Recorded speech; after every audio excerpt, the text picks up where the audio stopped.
Formativ qiymətləndirmədə məqsəd qoruq da, bu dərsimizin məqsədi. Maşının faralar kimidir. Məqsədə doğru gedir.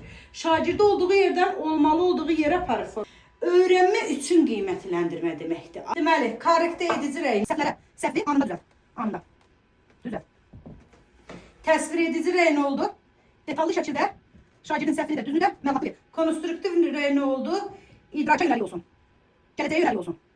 Yəni emosiya və keçmişə yönəlik olması. Motivasiya edici rəydə emosional dəstəklənmə. Dəstək. Verici qoy.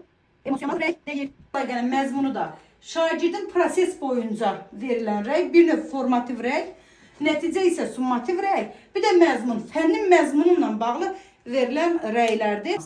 Yəni meyinat nəyə əsasən ölçdüyümdür. Hazır olan, 4-cü səviyyədə olan, əla, çox yaxşı səviyyədə olana deyəcək ki,